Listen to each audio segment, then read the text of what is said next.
Hi friends, welcome or welcome back to the Marketing Nomad YouTube channel. This is going to be a tarot deck review video. The tarot deck that we have today is the Witch of the Forest Tarot Magick Deck. This is by Lindsay Squire and it is illustrated by Viki Lester. Right? Now, this particular deck was gifted to me by the Quarto Group, and I just wanted to say a very big thank you to them for sending this over for me to review. Now, in this video, here's what you can expect. I'll be talking about how I connected with this deck in particular. I'm also going to be talking about the energy that I sensed with this particular deck. It's actually very, very unique, and I can't wait to get into that. I'm also going to be talking about how this particular deck has helped me with certain areas of my life. I've used this for about 6 weeks now. For my personal readings as well as for collective readings, and I gotta say I'm quite impressed with this deck. The amount of information that comes through with this particular deck is incredible, and it's definitely the vision of Lindsay and Viki coming through very, very strongly. There is a guidebook that comes separately that is sold separately from this, and I would recommend getting that. I'm going to be doing a whole separate video of that. It's so in-depth and it's so beautifully written that I really want to do a separate video to do justice to the amount of knowledge that I've gained for the information that they've put in the book, the hard work that's gone into that book. So that's going to be a separate video altogether, all right? So that's what you can expect from this particular video. I am going to be reading from the back as I usually do, and then I'll shift the camera angle, and then we will get into my thoughts and some tips for you as well, all right? So, from the author and illustrator of the best-selling The Witch of the Forest Guide to series, this stunning set of cards is the ultimate tarot deck for modern mystics. The Witch of the Forest and Forensics and Flowers proudly present the Tarot Magick Deck. With cards based on the classic Rider-Waite-Smith system, this magical, easy-to-decode deck is the perfect first deck for beginners, and its unique illustrations will also appeal to experienced tarot readers and collectors. I agree. This deck includes 78 tarot cards, a booklet of the meanings behind each card, and some sample tarot spreads. This is by Leaping Hare Press. All right? This is how the deck looks. Without further ado, let's shift the camera angle and let's get into it, all right? Alrighty, so this is how the deck box looks. All right, The Witch of the Forest Tarot Magick Deck. This is by Leaping Hare Press. It is by Lindsay Squire and illustrated by Viki Lester.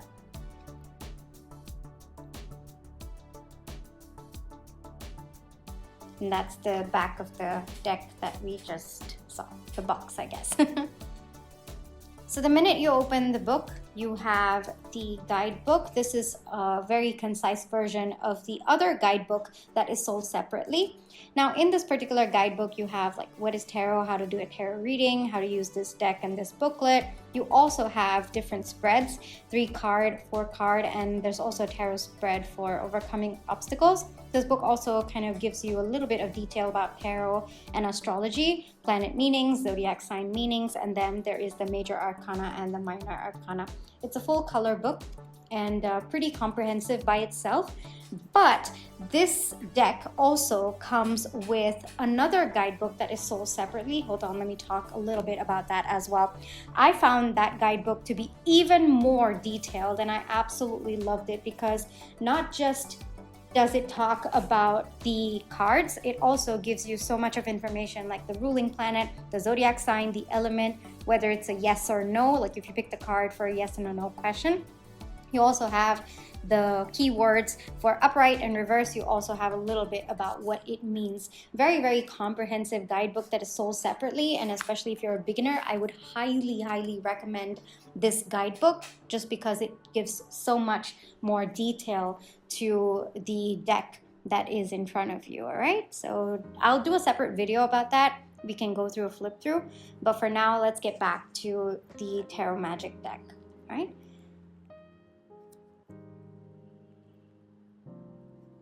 So the back of this particular deck is absolutely stunning. I, in particular, love the black color, and I'll get more into detail about why I found this deck to be so unique, right? But overall, you know, the cardstock is pretty sturdy. not too stiff, very, very nice balance between, you know, durability and ease of handling. I would say that this has a very smooth satin matte finish. I guess I would say it's not completely glossy, but it's not completely matte either. It is very soft to touch, not too slippery, a little bit of glare, but I wouldn't take too much notice of it. I mean, I've done it for YouTube readings, and it was completely okay. I didn't really find it to be of any hindrance. So if you are using this deck for YouTube readings, I would highly recommend it for so, right? Medium thickness, you know, it can handle regular use. I've used it for quite a bit, not just for my personal readings, but also collective readings and client readings as well. And so I've been using this quite regularly. It's in pretty good condition, so I think that it can handle regular use as well. In terms of like the symbolism, this deck is heavy with symbolism, and I think that Viki Lester's art style is so different, it's so unique, it's so modern, sleek, and it has this minimalist vibe, but at the same time, the color palette adds different layers to the entire art style. For me, I love that this is like a very dark black kind of vibe to the entire deck. For me, I found this to help me deeper with my intuition, but more importantly, I think that this really helped me unlock shadow aspects of the readings, you know, digging deeper into my shadow side or doing shadow work. I think that this deck really helped me tap into a different layer of meanings, because I think that colors do speak to you as well. Like, colors have their own meanings, and given that this entire deck is black, you know, with this beautiful metallic colors as well, I think that it just gives such a deeper meaning to the tarot cards that's there. So as you can see, muted metallics over here with subtle shining colors. Very elegant deck. I loved this deck. Very elegant, and I think that this deck has a very strong personality. It is very unfiltered. I guess it's also because of the black color as well as the muted metallic. I think that that just gives a different kind of energy to the deck. So if you're looking for like a soft emotional healing deck, yeah, I would not recommend this one, because this one is really good for self-reflection, intention setting, and shadow work. And it's very unfiltered, it's very honest, it's very to the point, and it tells you what you need to know in order to help yourself align to your highest good. So I really like that this deck is very unafraid of telling you or holding up a mirror to you. All right. Now, in terms of, you know, just the intuitive ease, like I said, it is accessible, you know, to beginners as well as advanced readers. To beginners, I would say that you might feel a little bit overwhelmed when you get started with it, because when you look at the card, you have not just the tarot, you also have the astrological signs. So I would say first start with the tarot meaning. All right, then as you start getting comfortable with that, then start adding in the other layers of like the astrological signs and how they play in. All right, and over time you will get comfortable with it. But overall, if you are a beginner, I would say that this deck is very beginner friendly. You will be able to use it, but just start with one layer at a time and then merge all of them. All right, this deck is pretty steady. All right, in terms of the energy, I would say that the astrology tied into this deck, it just adds a very in-depth layer, because I think that tarot and astrology definitely do go in hand. And I think that this deck does such a good job of showing that in a way that doesn't overwhelm you, but also in a way that reminds you that both of them are interconnected. So I loved that about this. Now, this deck in particular, what I've been using for is mostly shadow work, whether it's my personal readings, collective readings, or even client readings. And I have enjoyed it for that perspective. I think that this is probably one of the only decks that I have that I use specifically for shadow work, and it has helped me a great deal with respect to that. Overall, I would say that this deck is very steady, very grounding, very empowering as well, because I think that the more you work through shadow work, I think that there is a sense of alignment that you feel, which is very, very empowering. So I found that with this particular deck. When I started this deck, I just wanted to give you a side note. When I started reading from this deck, I wasn't expecting it to be shadow work, and that's why I take time to actually use the deck, to use it for myself, to use it for other people, and then I kind of identify the energy of the deck. So I wasn't expecting this to be shadow work, but the more readings I did, I think the first time that I did the reading, I started getting more shadow sides to the reading, and I was like, wow, that's powerful. And then the more I did it, I think that's how I just ended up connecting with the deck. So that was very beautiful for me to experience as a reader. I've never had a deck specifically that I use for shadow work, so this one ended up becoming that deck for me, and I've had such a beautiful connection with this particular deck. I think it's the colors. I really think that it's the colors that add that layer, that make you feel comfortable to dig deeper into your shadow side and see how you can work on it to align. All right, so what I'll be doing is, after showing you this flip through, I will be giving you a few questions for shadow work specifically, because that's how I've connected with this particular deck. So if you are using this deck for journaling practice and you want to use it for shadow work, then I think that my questions would be helpful for you. But otherwise, the guidebook comes with beautiful spreads, and also the guidebook that is sold separately, that also comes with its own spread, its own details, and of course I'll get into that in another video. All right.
So now let's get into the 3 questions that I do have for you for shadow work. The first question is, what part of myself have I been avoiding or denying? I really think that the rich, dark background and the very minimalist artworks just invite such an honest and unfiltered environment for you to work through your shadow side. All right. The second one is, what hidden belief is silently shaping my decisions right now? Again, I really think it's the black, the hidden aspects of it all just coming to light, especially with the contrast of the black and the metallic, the muted metallic color. Yeah, I think that's where I find this deck to be so good for shadow work. I think that the black represents unconscious conditioning, The third question that you can ask yourself is, what does my shadow want me to know about my true power? And of course, I think that this deck is really, really good, especially with hidden messages, given that there is such rich symbolism all throughout the card. And there's so much of intricate details. I think that there are a lot of hidden messages that can come to light. So that would be another good question as well. Overall, I would say that this deck is really, really good to activate your inner witch or magician, I guess. It's really good for self-reflection, especially if you're looking for a deck that is very unfiltered, very honest. I would say that this is good for manifestation as well, because it's telling you how to align. It's kind of bringing you things to your knowledge that might have been a little bit more unconscious or subconscious as well. It's really, really good for shadow work, as we just talked about. Overall, great deck. I've been using this particularly for shadow work, and I've formed such a beautiful connection with this particular deck. I really hope that this review helped you get a good starting point to see if this deck is in alignment with what you're looking for. Overall, great deck for shadow work, for more of unconscious readings, I guess I would say, like tapping into your subconscious or tapping into your unconscious. Yeah, I would recommend this deck for that. All right. So that brings me to the end of this review. I really hope that you enjoyed it, and I'll catch you in my next one. Bye-bye.